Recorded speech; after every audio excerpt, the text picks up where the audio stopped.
Ethan Ward stepped off the shuttle onto the glowing marble platform of Zynar Prime. The alien air shimmered faintly blue, heavy with strange scents and sounds. He had come across half the galaxy for one reason: to honor his friend Tarek. Tarek had been more than a comrade. He was the alien who had saved Ethan's life during the human-Zinari peace war 5 years ago. But now Tarek was gone, lost in an accident that no one wanted to explain. Ethan stood quietly among tall aliens with silver skin and eyes that glowed like stars. The crowd whispered when they saw him. Humans were rare here. The Zinari people respected his bravery, but they never trusted humans completely. A group of armored guards led him toward a grand crystal hall. It was the Court of Bonds where Tarek's final will was to be read. Ethan expected only a short ceremony, maybe a few words, and a chance to place a flower for his fallen friend. But the hall was crowded with nobles, soldiers, and officials. At the center stood 3 women with pale blue skin and luminous hair braided in silver rings. They looked nervous, frightened even. Ethan recognized them at once, Tarek's sisters. He had seen them once in an old hologram years ago.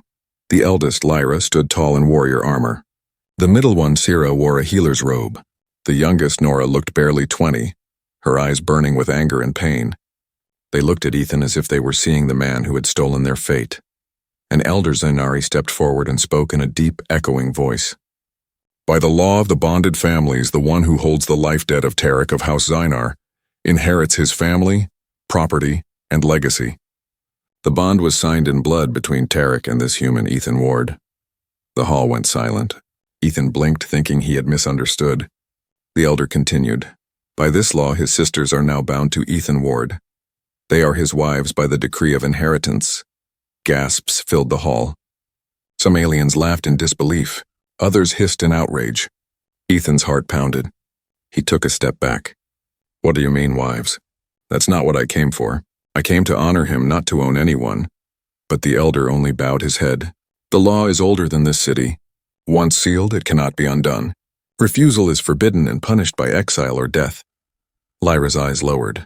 She spoke softly. "It is our law, human. My brother must have trusted you. We belong to you now." Ethan shook his head. "No, no one belongs to anyone. This is madness." He turned to the guards, but they watched him without expression. Around him, the alien nobles whispered, some with disgust, others with amusement. Sira stepped closer. Her voice trembled. "If you reject us, the state will take us. We will be sold as bondservants to the military houses." The words hit him harder than a bullet. Ethan looked at their faces, the fear, the shame, the silent hope that he would do something. He had promised Tarek once on the battlefield that if anything happened, he would look after his sisters. But he never imagined this. He took a long breath. "Then I accept," he said slowly. The crowd murmured louder. "But not as property. I will protect them until I can fix this." The elder nodded coldly. "So be it, the bond is sealed. The wives of House Zynar belong to Ethan Ward of Earth." A flash of light appeared as the ancient sigil burned into the air above him, a mark of unity recognized by every Zynari in the Empire. Ethan felt the heat of it on his skin like fire. The 3 sisters bowed their heads. Nora's eyes filled with hatred. Lyra looked proud but sad. Sira wiped a tear and whispered a prayer. When the ceremony ended, Ethan followed them outside into the alien sunlight. The palace rose behind them like a mountain of glass and silver. Flying creatures circled its towers. He felt the stares of hundreds of aliens. Some looked at him with envy, others with disgust. A few shouted insults in a language he did not understand. Lyra led him through a garden glowing with blue vines. She stopped before a tall gate. "This was our home," she said quietly. "Now it is yours." Ethan looked around. The air was calm, but his mind was storming. "I don't want your home," he said. "I just want you all safe." Sira smiled weakly. "Then you must learn our laws. Safety here comes from power." Nora crossed her arms. "Or from fear. You'll never understand our world, human." Ethan met her gaze. "Maybe not, but I'll try." As night fell, the city lights came alive, floating orbs, shimmering towers, ships moving between them like fireflies. Ethan sat alone on the balcony of the alien house, staring into the distant stars. He thought of Tarek, the friend who once laughed about how humans complicated everything. Maybe Tarek knew exactly what he was doing. Maybe this was his way of forcing Ethan to protect what he loved most. From the hall below, he heard the soft voices of the sisters talking. Their tones were low, heavy with worry. One of them said, "If the council finds out he's human, they'll challenge him." Ethan leaned forward. "Challenge me?"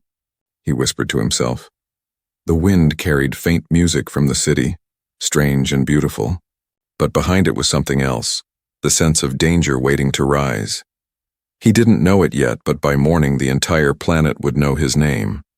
The human who inherited 3 alien wives by law, and none of them, not even Ethan, understood what that law would truly cost. Ethan woke early to the sound of the twin suns rising over Zynar Prime. The house glowed with soft blue light that moved across the walls like water. For a moment he forgot where he was. Then he saw the strange patterns on his arm, the faint mark of the bond glowing silver against his skin. Reality hit him again. He was bound by alien law to 3 women he barely knew. He walked into the great hall and saw them. The sisters were already awake. Lyra stood in the center of the room, training with a long blade that shimmered with light. Each swing was sharp and graceful. Sira was arranging glowing herbs on a table, mixing them into a bowl that gave off a gentle warmth. Nora sat near the window, staring outside at the city below, her face cold and distant. Ethan cleared his throat. "Good morning," he said softly. Lyra paused and turned. "Human," she said with calm strength. "Our customs are not like yours. We rise with the first sun and begin our duties before the second appears." Sira smiled kindly. "She means good morning to you too." Nora didn't turn. "We don't owe him greetings," she muttered. "He owns us by law, not by choice." Ethan sighed. "I don't own anyone. You're free people in my eyes." Lyra's blade stopped midair.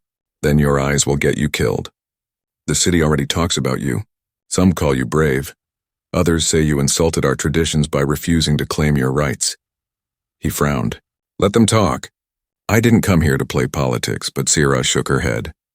"This world runs on politics, and your presence has already changed the balance." She handed him a cup of glowing tea. "You should drink. It helps humans adjust to the air here." Ethan took it, nodding in thanks. He looked around the room. Everything was strange, beautiful but unfamiliar. The walls pulsed like living crystal. The floor shimmered with soft light. It felt less like a home and more like something alive watching him. Lyra sheathed her blade. "If you plan to stay, you must learn our ways. The people will not respect you unless you act like a husband in name. But do not think it means you must touch us. That is sacred and decided by choice." Ethan looked at her seriously. "I never would. I respect your customs. I just want to keep you safe, like I promised Tarek." At the sound of her brother's name, the room fell silent. Nora finally turned, her eyes burning. "Don't say his name like you knew him. You humans fight your wars and leave us to count the dead." Ethan took a deep breath. "I fought beside him. I watched him die saving others. You may hate me, but your brother didn't. He trusted me." Nora stared for a long moment, then turned away again. "Trust means nothing when you're gone," she whispered. Sira placed a gentle hand on her shoulder. "Enough, Nora, he's not our enemy." Ethan looked at the 3 of them and realized they were trapped too, bound by rules they didn't choose, prisoners of their own traditions, and he was the key that could either free them or lock them forever. Later that day they walked through the city together. Aliens stopped and stared. Whispers followed them everywhere. "The human husband," someone said. "A scandal," said another.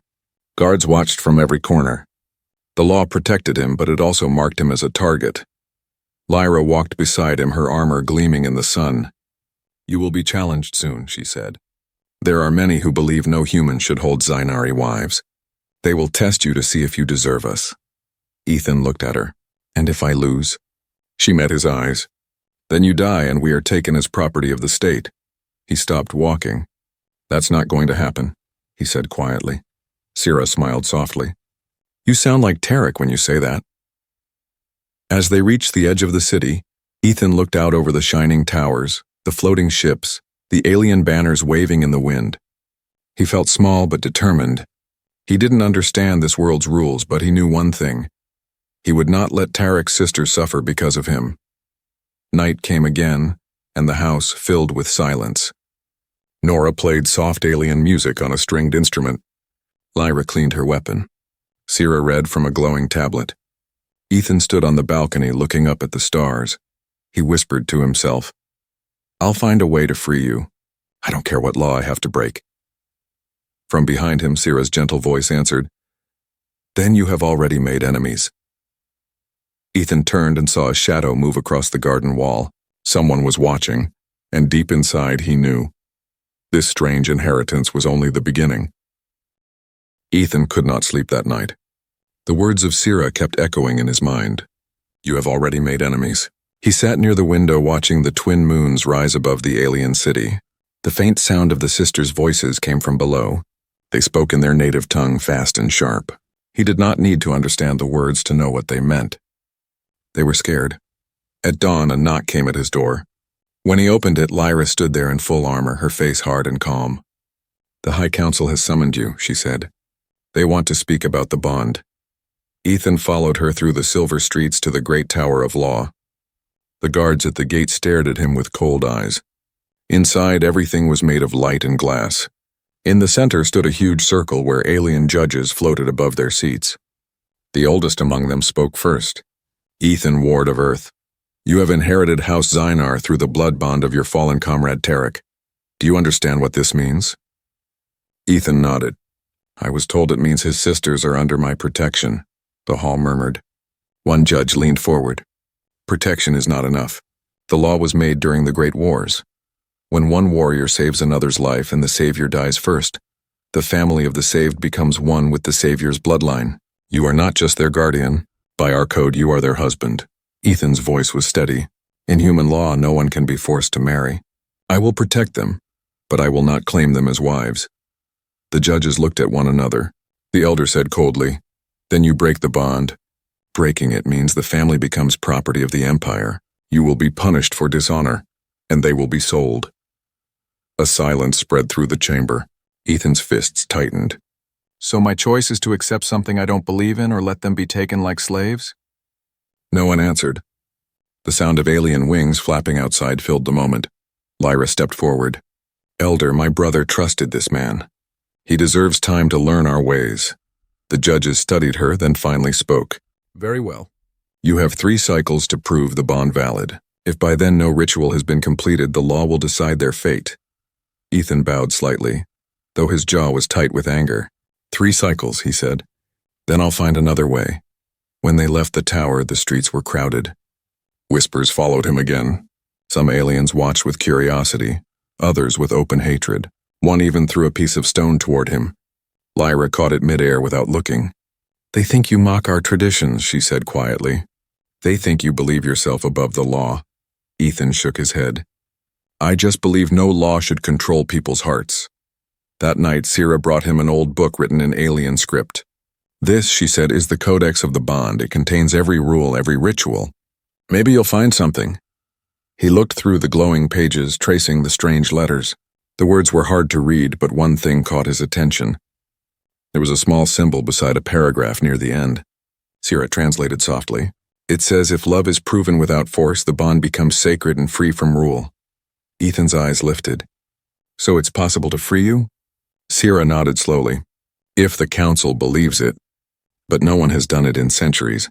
Most just obey the law." Nora entered the room, her tone sharp. "Stop wasting time. The council won't listen to a human." Ethan stood up. "Maybe not. But I'll make them listen." Lyra entered behind her, setting down her blade. "Words are not enough. Here power is the only truth." Ethan smiled faintly. "Then I'll earn it." Over the next few days, he began learning Zynari customs, training with Lyra, studying the codex with Sira, and facing Nora's constant challenges. Each day tested him. Each night, the mark on his arm burned brighter. The city seemed to watch him, waiting for him to fail. One evening, as they returned from the training grounds, a group of alien soldiers blocked their way. Their leader, tall and covered in dark armor, stepped forward. His eyes glowed red. "So this is the human who dares call himself a husband of Zynar blood." Lyra's voice went cold. "Varan, don't start what you can't finish," Varan smirked. "Then let him prove his worth." "I challenge him to the blood court." Ethan stared at him. "What's that?" Lyra whispered. "A fight to the death. You can't refuse. The law demands it." Ethan's pulse quickened. The crowd began to gather. The red glow of torches lit the night. He looked at Varen and said calmly, "Then tell your court I'll be there." And as he walked away, the fire of the twin moons burned behind him. He didn't know if he could win, but he knew one thing: he couldn't let those sisters lose everything because of him. The next morning, the city of Zynar Prime buzzed with whispers. News of the challenge spread fast. Every street, every market, every noble house spoke of the same thing: the human who dared to face Varen in the blood court. Ethan stood on the balcony of his quarters, watching flying ships pass between towers. The mark on his arm burned faintly again, reminding him of the bond. He had never been afraid of battle, but this was different. This was not a war between soldiers. This was a fight for honor, for survival, and for the lives of 3 alien women who had done nothing wrong. Lyra entered the room in her silver armor. "You shouldn't be out here," she said. "They're already watching your every move." Ethan turned to her. "Then let them watch." "I'm not hiding." Sira stepped in behind her, holding a small container of glowing liquid. "Drink this," she said softly. "It will give you strength. Zynari energy is stronger than any human stimulant, but be careful. Too much will burn you from the inside."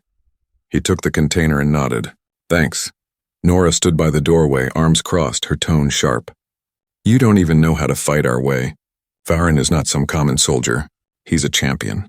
He kills for sport." Ethan looked at her calmly. "Then he'll have to learn that humans don't fight for sport.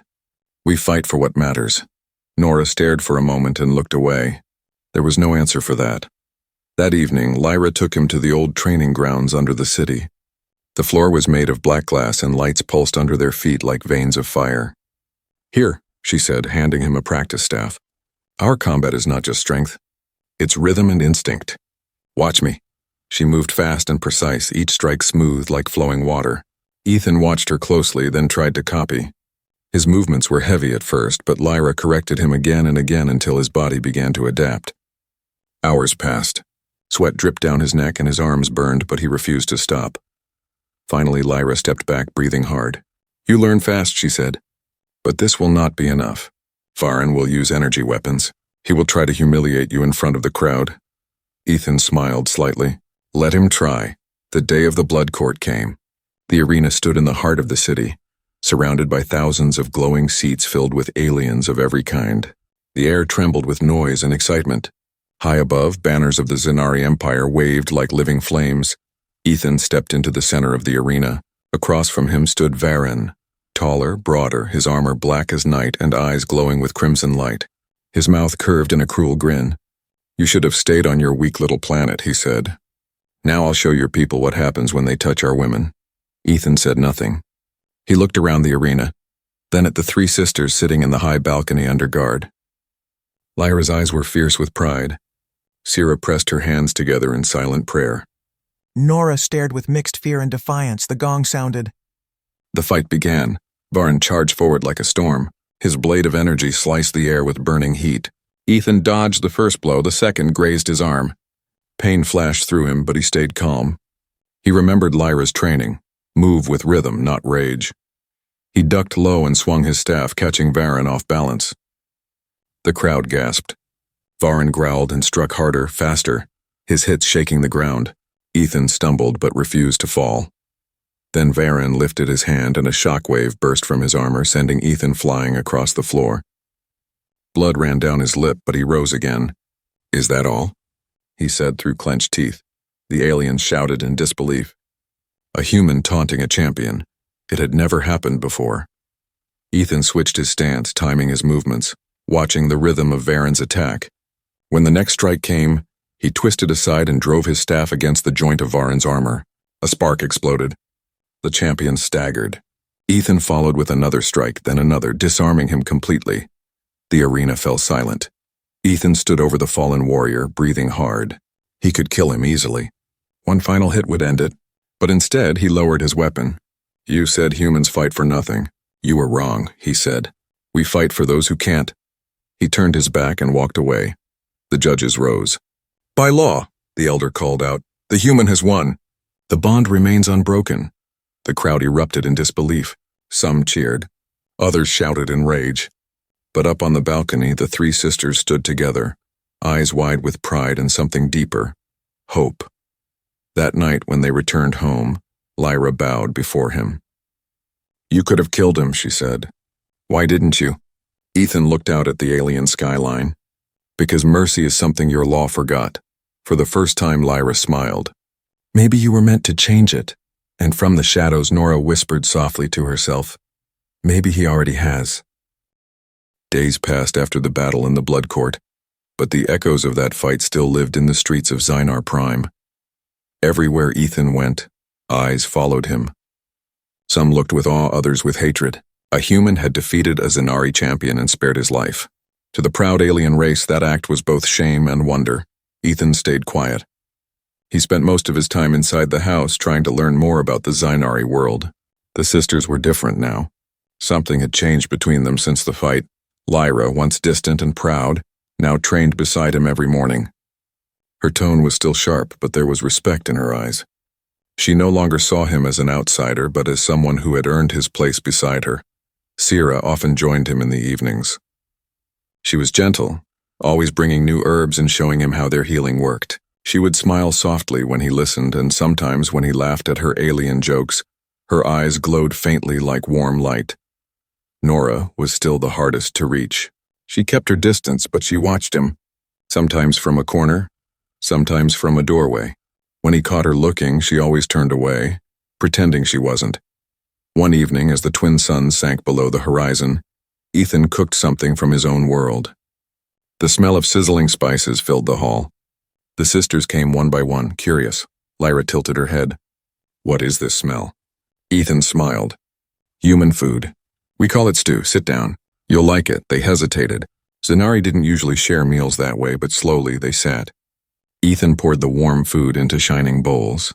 Sira tasted it first. Her eyes widened. "It's alive with flavor," she said. Lyra nodded. "Strange, but good." Nora took a bite last. For a moment she stayed silent, then muttered, "It's not terrible." Ethan laughed quietly. "I'll take that as a compliment." For the first time there was peace at that table. No rules, no fear, just people sharing warmth. Lyra even laughed at one of Ethan's old war stories, and Sira leaned closer, curious about Earth's oceans. Even Nora smiled once before she remembered to frown again. That night, as the stars rose, Sira spoke softly. "Maybe this is what your people mean by the human way. Not power or law, just living." Ethan nodded. "Yes, back home we believe respect isn't forced. It's earned. You don't need a bond to belong." Lyra looked thoughtful. "If more people believed that here, we would not need blood courts." Their quiet moment didn't last long. The next morning, a messenger drone arrived at the gate. It carried the symbol of the High Council. Lyra opened the message and her expression darkened. "They demand we attend a ceremony tomorrow," she said. "It's the ritual of binding." Ethan frowned. "Binding?" Sira's voice trembled. "It's the final part of the bond. Once it's done, the law sees you and us as one forever. If we refuse, we will be punished." He stood still. "So they're forcing us into this?" Lyra nodded. "They want to test your loyalty. And the nobles want to humiliate you in front of the city." Ethan looked down at the faint mark on his arm. It glowed brighter now, like it could feel the tension rising inside him. "There has to be another way," he said. Sira whispered. "If you refuse the ritual, they will kill you and take us. But if you accept, we will be bound to you forever under their rule." Nora stepped forward suddenly, her voice full of anger. "You can't win, human. You're just one man against an empire." Ethan met her eyes. "Then I'll change the empire." The words hung in the air. Even Nora couldn't answer that. That night, none of them slept. The house felt heavy with silence. Outside, ships moved like shadows in the sky. The people of Zynar Prime were waiting for the spectacle. The human who defied their law would finally be broken or bound. Ethan stood on the balcony, watching the stars. Lyra joined him quietly. "If we go through with the ritual, your name will live in our history," she said. "But not as a free man." He looked at her. "I don't care about history. I care about doing what's right." From inside, Sira's voice carried softly through the hall. "There's something you should see," she said. "Tarek left something before he died." A message. Ethan turned. The air grew colder. Whatever his friend left behind might be the only key to ending this law forever. The air inside the house was still when Sira brought out a small silver cube. Its surface shimmered with soft blue light. She placed it on the table and looked at Ethan. This was Tarek's last message, she said. It was hidden in his old armor. I found it yesterday. Ethan stared at the cube. His chest tightened. Play it, he said. Sira touched the surface, and the cube projected a faint hologram. Tarek's face appeared, tired but smiling. His voice filled the room. If you're seeing this, brother, I am gone. The war is over, but our world is still chained by old laws. I made a promise to my sisters that they would be safe. You were the only man I trusted to keep that promise. There's something the Council hides, the true bond law. Deep in the archives there is an old clause. It says the bond can only hold if all parties are forced. If they choose it freely, the bond breaks its chains and becomes sacred. Find it and they will be free. The hologram faded. Silence followed. Ethan looked at the sisters. Lyra's jaw was set. Sira's eyes filled with tears. Nora's hands trembled slightly. He spoke softly. Then that's what we'll do. We'll find the truth, Lyra nodded. The archives are in the High Temple, but getting in is almost impossible. Only council members have access. Ethan gave a small smile. Then we'll stop asking for permission. That night, under the silver glow of the moons, they set out toward the High Temple. The city slept around them, quiet and cold. They moved through narrow alleys and empty bridges, shadows among shadows. Sira used her healer's light to open small gates. Lyra led them through hidden paths known only to warriors. Nora kept watch, her sharp eyes scanning every corner. When they reached the temple, it towered above them like a mountain of glass. Energy flowed through its walls like living veins. At the gate stood 2 guards in golden armor. Lyra whispered, "Leave this to me." Before Ethan could answer, she stepped forward and struck fast. A silent motion, 2 hits, and both guards fell unconscious. "We don't kill our own," she said quietly. Inside, the halls glowed with shifting blue light. The air felt heavy with power. They reached the center chamber, where a massive tablet of light floated in the air. Alien symbols danced across it. Sira gasped. "This is it. The Codex of Law." Ethan stepped closer. "Can you find the clause?" She nodded, her fingers moving across the glowing surface. "It's hidden deep." They erased it from public records. Suddenly, the ground shook. A loud alarm filled the air. Red lights flashed. "They know we're here," Nora shouted. From every corridor, soldiers appeared. The leader stepped forward, Varen. His armor was cracked from their last fight, but his eyes burned stronger than before. "You couldn't stay in your place, human," he growled. "Now you'll die as a thief." Ethan moved in front of the sisters. "I'm not here to steal. I'm here to set them free." Varen raised his weapon. "Then bleed for your freedom." The battle erupted. Lyra charged forward with her blade, clashing against Varen's men. Sparks filled the air. Sira threw up a shield of light to protect Ethan as he tried to reach the codex. Nora grabbed a fallen guard's staff and fought beside her sister, her movements fierce and wild. Ethan touched the codex, trying to activate it. His voice echoed through the hall. "Show me the original law." The codex flared to life. Ancient words appeared in glowing light. Sira read them aloud. "The bond is void if the family gives consent by heart, not by law. Freedom through love, not through rule." The soldiers hesitated. Varen's eyes widened. "That's forbidden knowledge." Ethan stood tall. "Then your law is built on lies." Varen roared and rushed forward, striking at Ethan. The human caught the hit on his arm and drove his staff into Varen's chest. The alien stumbled back, crashing to the floor. Lyra looked at Ethan, her voice shaking. "We have to go. The whole temple will be here soon." Ethan nodded and grabbed the codex crystal before they fled into the night. As they reached the outer bridge, explosions sounded behind them. The temple's lights burned red. Ethan turned back once, watching the flames rise. "Tarek," he whispered, "we found it." When they returned home, the sisters were silent. The night breeze carried the smell of smoke. Nora finally spoke. "You risked your life for us." "Why?" Ethan smiled faintly. "Because no one should live as property." Lyra placed her hand on his shoulder. "You've done what no human ever has. You broke a law older than the stars." Sira looked up at him, her eyes shining. "Tomorrow we show it to the council." Ethan nodded slowly. "Tomorrow we end this." And as the night grew quiet, the bond mark on his arm glowed brighter than ever. No longer a chain, but a sign of change. The next morning, Zynar Prime awoke to chaos. News of the temple break-in spread through every district. Soldiers filled the streets. The council called an emergency session. summoning Ethan and the three sisters to the Grand Court. Ethan stood before the mirror in the alien hall, his human uniform torn but clean. The mark of the bond still glowed faintly on his arm. Behind him, Lyra fastened her armor, ready to defend him again if needed. Sierra carried the codex crystal close to her chest. Nora looked nervous but fierce, fire in her eyes. "You don't have to come," Ethan said quietly. Lyra shook her head. "You didn't leave us when the world turned against you. We will stand with you." Sierra smiled softly. "Tarek trusted you for a reason." Even Nora nodded. "If we fall together." They walked through the city as crowds gathered along the path. Some threw petals. Others shouted curses. Everyone knew something historic was about to happen. At the gates of the Grand Court, guards stepped aside, uncertain, whispering as they passed. Inside, the vast chamber glowed with blinding light. The alien judges sat high above the floor, their forms shimmering like living crystal. The High Elder spoke in a booming voice. "Ethan, Ward of Earth, you stand accused of violating sacred law, entering the temple without permission, and spreading false doctrine. Do you deny these charges?" Ethan lifted his head. "I don't deny what I did, but I didn't do it for power. I did it for truth." The Elder's eyes narrowed. "Truth? Our law has stood for 10,000 years. Who are you, human, to question it?" Ethan stepped forward. "A friend of a Zenari who believed his people could be better.